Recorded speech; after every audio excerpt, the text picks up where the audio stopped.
This holiday season, millions of families will pack their bags, load up the car, and head off for a family vacation.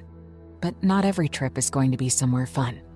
The American Red Cross responds to about 7,000 emergencies during the holiday season alone, from home fires to natural disasters, providing families a safe place to go when the unthinkable happens. But they can't do it without your support. Please donate at redcross.org.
Welcome again to the Explaining History podcast. I'm very delighted today to be joined by author Maggie Ritchie, who's here to talk about wartime intelligence work, code breaking, and perhaps we'll even hear a bit about intelligence work during the Cold War as well, and about the remarkable story of Glasgow-born Moira Beattie, a wartime intelligence codebreaker. Of course, at places like Bletchley Park, when you see it on the film, on movies and things like that, we never really get a sense of the scale of code breaking work and how many people there were involved. So there's no shortage of stories about code breakers and people that worked in kind of signals intelligence. And there were thousands upon thousands of them. And so let's focus to begin with on Moira, who she was, and how she came to be, what her journey was really into intelligence work. Well, I met Moira Beattie when unfortunately she's passed away, but she was 91 when I met her. She was opening an exhibition of the Glasgow girl painters, the artists, and she had been one of them in the 1950s. So when I went to her little studio, her house, their little tiny studio, I'm met with by this a tiny woman who, in the course of the interview, I was interviewing about her artwork for one of the newspapers. She showed me a sketch of a very handsome and striking looking young man, and I said to her, "Oh, who is that?" And that's when she said to me, "Oh, that was my lover at Bletchley Park when I was 18, and he was a Russian intelligence officer." So that's the spark behind my book, White Raven. So that day of kind of sort of local reporting, the story kind of went out of the window at that point. Well, I did do the story for it was actually for a national paper about her, but I tucked it away. I did sit down with her and talk to her about Bletchley Park, and she couldn't tell me any details of her work because it was still ultra. These people who worked there signed the Official Secrets Act and never even told at the time, never told their partners, their husbands, their wives, their family where they were working and the nature of their work. But she did tell me about Bletchley Park, about the day-to-day life, and she just said, I know people had a hard time during the war, Second World War. She said, but it was the best time of my life. It was just amazing, the happiest time of my life. She was only 18 when she went there. She Yeah. had done a year at Glasgow School of Art, and a friend of hers, another artist, had written to her and suggested they had suggested her as a secretary, and she had gone down for an interview and signed the Official Secrets Act. And in the course of her secretarial work, she had happened upon a coded message from the Germans, and had spotted, because she has an artistic eye, she was good at spotting patterns, and she'd spotted, she'd broken the code by spotting a pattern. And they'd immediately she was recruited into Alan Turing's hut. Wow. She actually broke a very important code that impressed Turing and his fellows. And what she said about Bletchley was that it was like a university, because there were so many interesting people there. And she said the best thing about it, well, she was just an ordinary girl from Glasgow. She said, but they didn't care about you being a woman or what class you came from, in the very class-ridden Britain of the early 1940s. She said all that was important was your brain and your ability to break these codes in a race against time. Yeah.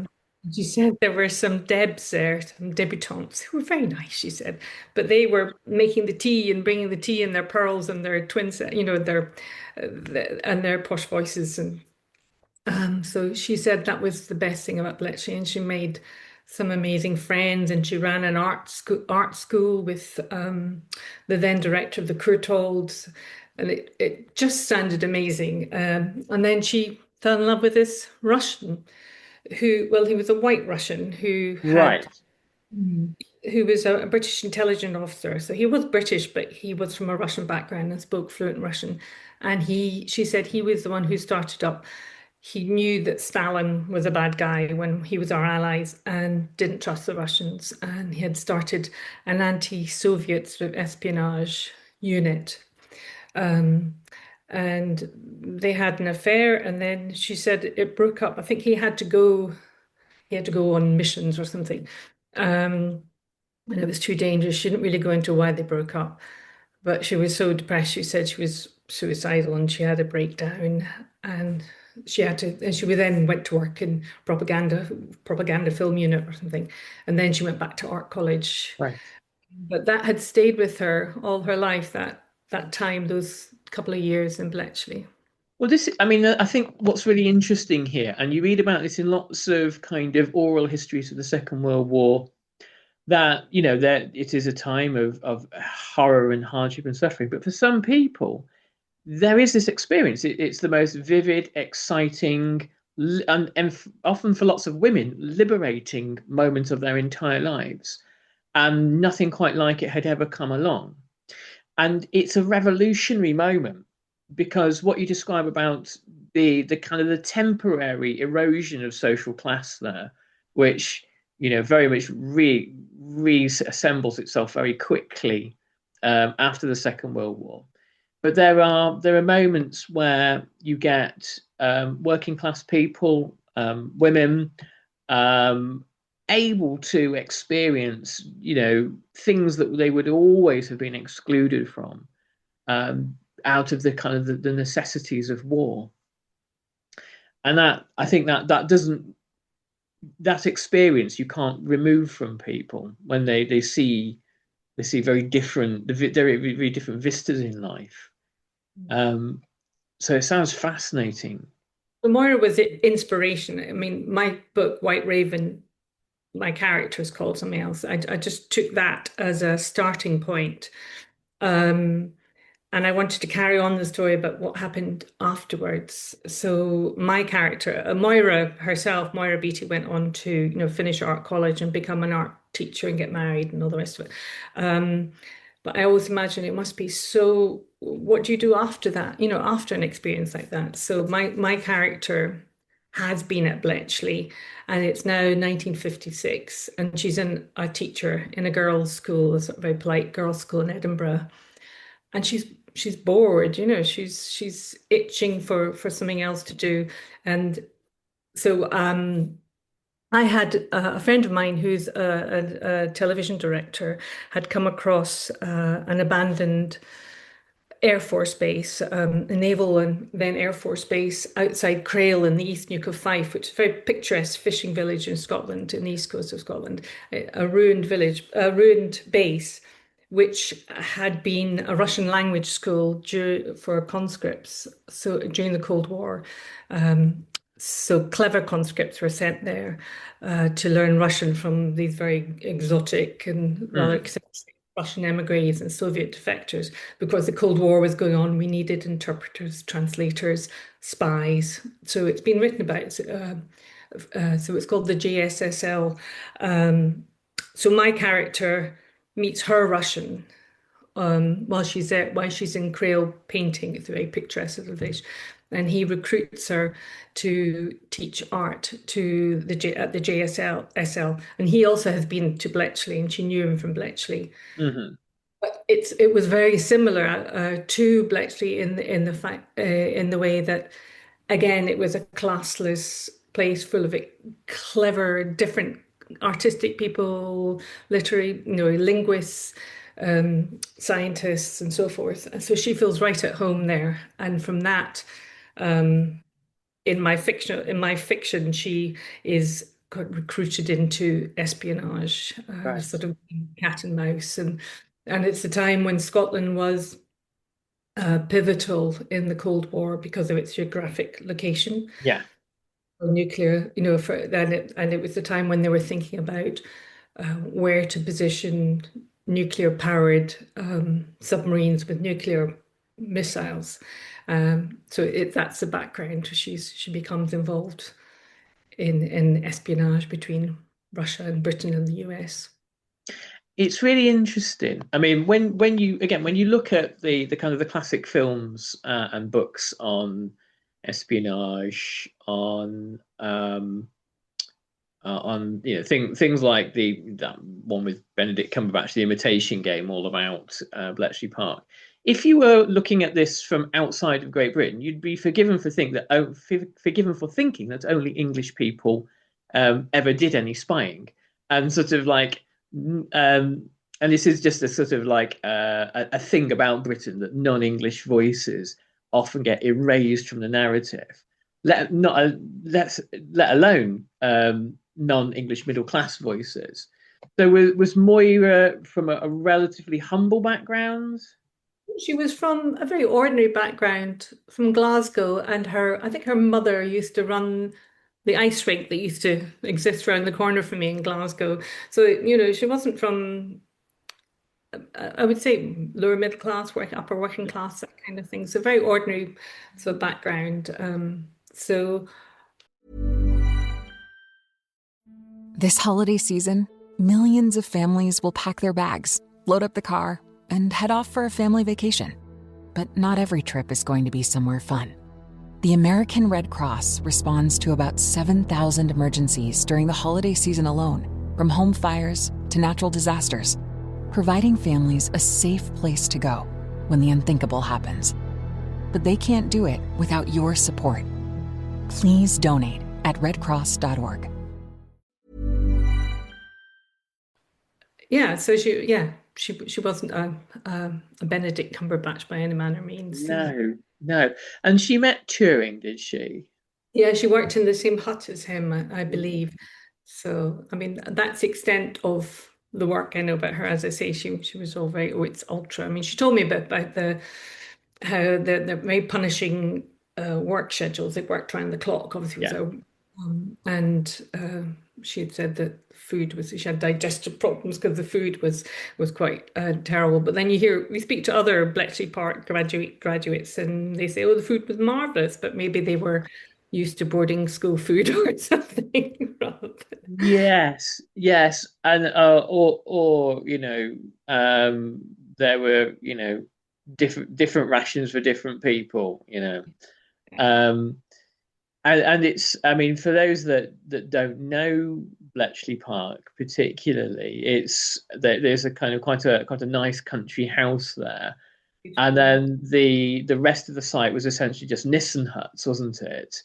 Mhm. Fairly drafty, not particularly comfortable, and whilst it was, um, probably the safer kind of war work that you get to do, it was Mhm. quite arduous. Like you say, it's um, what Bletchley Park feels like is this gigantic, almost like this gigantic intelligence factory. And with the kind of the code breaking, I mean, obviously she couldn't give you Moira couldn't obviously tell you what she was doing. But have you been able to sort of deduce a bit about the sorts of things she probably was doing? Well, imagine if she was in insurance, she would be looking at German code break and trying to code break things from Germany. But really, she didn't give me any. She clammed up immediately, and I was thinking, for goodness sake, I mean, the war is over. And she said, no, no, I took that. I swore this the Official Secrets Act, and I never talk about it. So there you have it. But she did. She just had a wonderful time here. So Yeah. because I had that paucity of information about her actual work, other than reading other books about Bletchley, and of course I went to Bletchley Park, but I then went on to see my then editor in London, and I was telling her all about Bletchley and Moira Beattie and so forth, and she said, "Oh well, that's all very well, but Bletchley's been done to death a bit in the fiction, all the fiction and drama." So that's when I brought in the Crail, the JSSL at Crail, which people like Michael Frayn went there, Dennis Potter, the Yeah. The Bank of England governor Eddie George, and also a convicted Russian spy. Um, so who? And Hmm? were they all? I mean, people like this. Well, I know Peter Hall as well. Right. Um, So they were all young National Service Yeah, conscripts. well, that was it, isn't it? I mean, you got this entire generation of people like kind of the DJ John Peel and stuff like that, who in the sort of, I suppose, 70s and 80s and 90s are these kind of absolute luminaries. You find that they were doing everything from, like you said, wartime, Cold War intelligence work, through to serving in Korea, through to sweeping up and cleaning toilets at an army base in Staffordshire, and it's really kind of quite bizarre in some ways, isn't it? And there were three of these schools. I think the Crail one was the last one, but throughout those years until conscription ended in 1960, there were 6,000 people went through there, were trained there and learned Russian. So, and it was the beginning of a boom in Russian language studies and a love of Russian culture, and they read Russian literature and put on plays translated into Russian. So it was quite like Bletchley in that way. There was a lot going on. So. Yeah, yeah, and obviously, I mean, there were, as has suddenly come to light, whilst Moira would have been at Bletchley, there were there were Russian agents there, weren't there? George Cairncross being the particular one. Yeah, and Caircross was Scottish, I think, as well, wasn't he? Yeah. Yes, he was. He was, and he wasn't actually, I don't think, part of the original Cambridge spy ring. He was sort of separate from them, and I think far more of a volunteer, if my memory serves me correctly.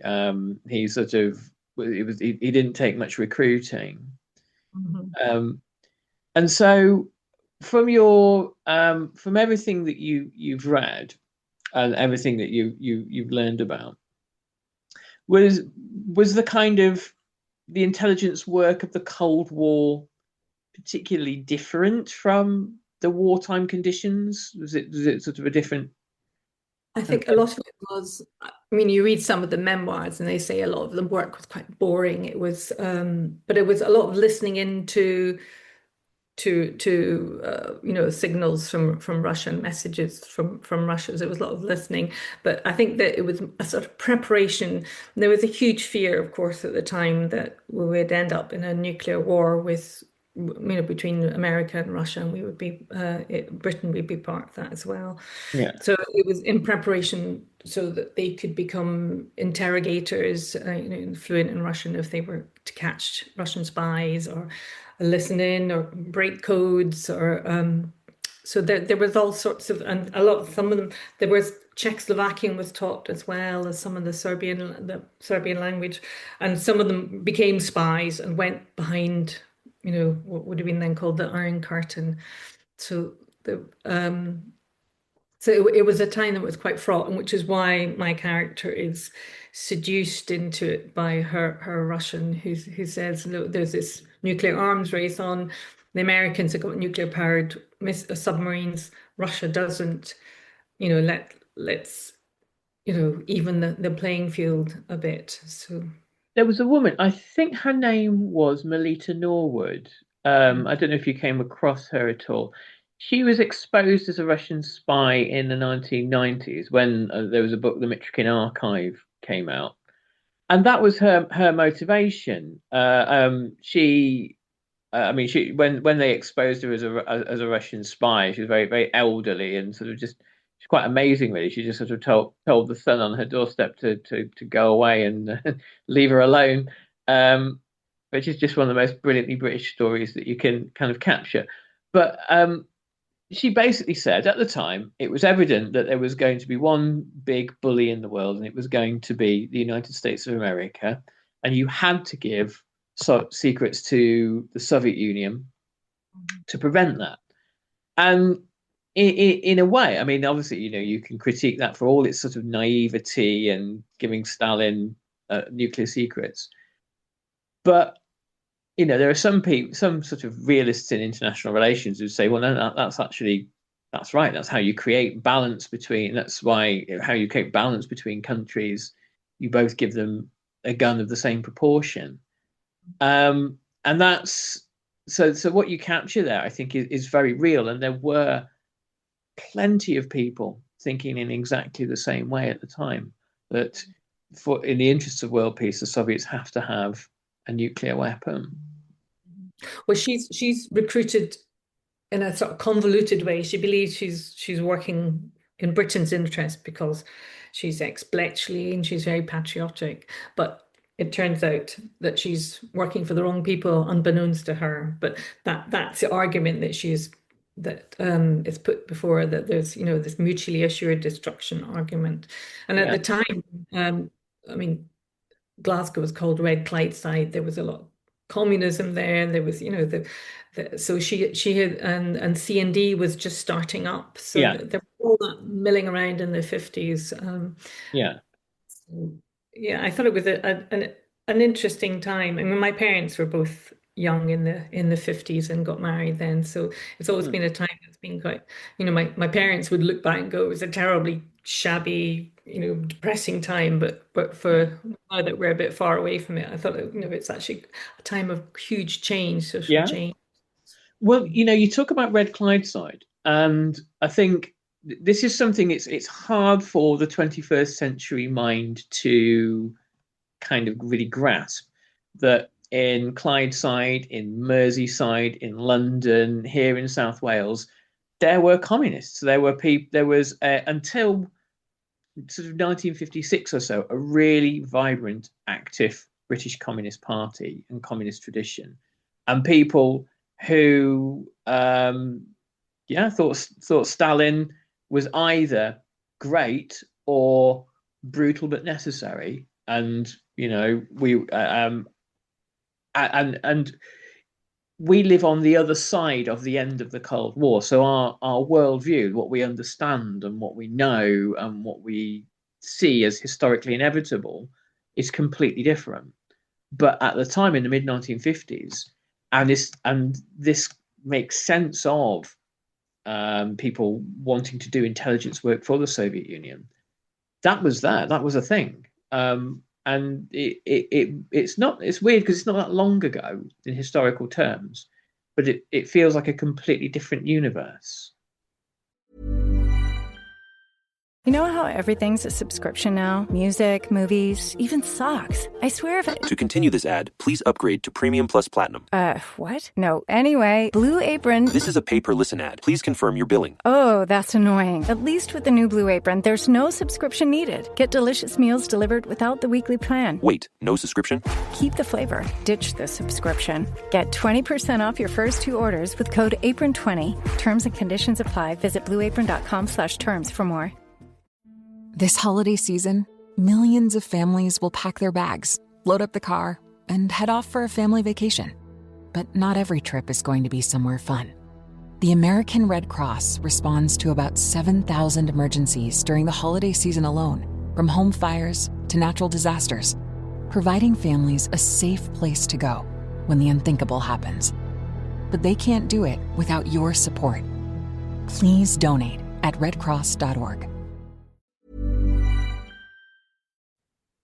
Yeah, that's absolutely right. As I say, my character is a British patriot, so she's not a communist, but she's still, there are still those arguments swirling around, and she's open to some of it, and she's easily swayed, I think, because and she also, I make the point, which I think John le Carre has made in the past, that a lot of spies also do it because, become spies because it's exciting and because it's a thrill. And she's bored, and she's able to do something, and she's also thinking that she's doing something for her country. So she's got a purpose, and she's a bigger cause than herself. So, but a lot of other spies in the book say, well, it's fun. That's why we do it. And I mean, just in the same way that you got these young lads in 1914 who literally signed up because it was going to be an adventure. It's really interesting. You mentioned about serving the country and things like that. And there's this wonderful book that was published in 2014, just at the commemoration of the First World War, called The Long Shadow by David Reynolds. And he talked about the decline of Britain as a nation state generationally since the Second World War. And he said that, and I think I agree with this argument. He said you get Scots, Welsh, and Irish people who, whatever their feelings about England, they were the generation that either served in the British Army or experienced, war work or rationing, everything else like that. And whatever else they might think about the royal family, they were, King George led us through the war and all that kind of stuff. And there was a much stronger sense of British national identity. And he said, if you look at the rise of Scottish nationalism from the 70s onwards and Welsh nationalism from the 70s onwards, not only is it the product of things like Thatcherism and, the devastation of South Wales and central Scotland, but it's a generational thing as well, as the generations emerge that don't have that experience, that don't see themselves necessarily as primarily British with Scottish tendencies, or primarily Welsh or Irish with Welsh or Irish tendencies. They think, well, we didn't have that experience, that shared experience. And then there's this kind of whatever's happened with English nationalism, which is a whole other story. But I just think it's really fascinating that your character in the book says, they see themselves as a British patriot. Right. Well, I was also inspired by John Buchan, the spy stories, who wrote 39 Steps, as you know. But his life, he was a typical Scot of that kind. He was worked abroad. He was internationalist. He was in he lived in Canada. So he was very much a product of the British Empire. Yeah. But he was also a proud Scot. And so I've got a sort of cat and mouse chase throughout Scotland, which was kind of inspired by the chase, right? 39 Steps. Fantastic. It's one of my favorite bits from the film. And I could really identify with that kind of dual feeling of identity, because my father was British Council, so part of Her Majesty's civil service and part of the Foreign Office. And I was brought up in lots of different countries all over the place, and there was still, echoes of empire and echoes of colonialism. So I have that but also I'm a proud Scot, so I have that double outlook. So as women, Moira would have had my character Rosie Anderson would have had in the 50s as well, that Yeah. international Yeah. outlook, also very much grounded. And I think it's always it's like never not there. I think it's just obviously from the sort of the 70s and the 80s onwards, that's where it found its real political expression. And it goes from being Scotland goes from being a kind of essentially a Labour country to now, as it is, a kind of contested country between Labour and the SNP. But let's not go down that rabbit hole because we're talking about intelligence here. Well, that kind of brings us to a natural end, I think, today. Perhaps we can, before we finish, have a kind of a brief plug about the book. Available currently or awaiting publication date? Yeah. It's coming out on November the 15th, so very soon. It's called White Raven. So a raven is what the KGB called their male spies who use their powers of seduction to recruit people. And I will also be, anyone in Glasgow, I'm at the I Write Glasgow Book Festival the day before, November the 14th. Okay. So, about the book. I will see if I can insert a link into the podcast episode notes. It's published by Scotland Street Press. So. Right. Okay. So as we always say, if you like the sound of the book and want to get it, please buy it either from your local independent book retailer or purchase it directly from the publisher, because that's the way the money stays in the writing and publishing ecosystem. And too much of that money has already left. So please support that system. It's really, really important that you do. Maggie, it was a delight to talk to you today. And I do hope we get to talk about intelligence work again in the future. And all the best with the book. It sounds like it's a really, really exciting intelligence yarn. And hopefully we'll talk again. Thank you very much, Nick. It was my absolute pleasure. Take good care now.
This holiday season, millions of families will pack their bags, load up the car, and head off for a family vacation.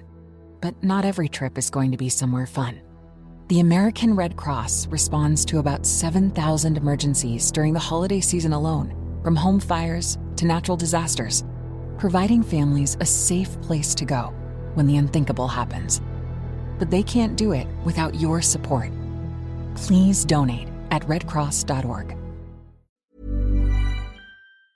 Thank you for listening to this episode of Explaining History. This podcast is an independent production, and it's listener support that keeps these conversations going week after week. If you find value in the show, and want to help cover the costs of research and production, please consider making a contribution. You can join our community on Patreon or make a one-off donation.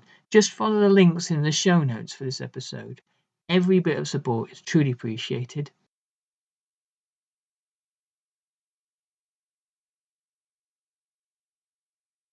Thanks again for listening.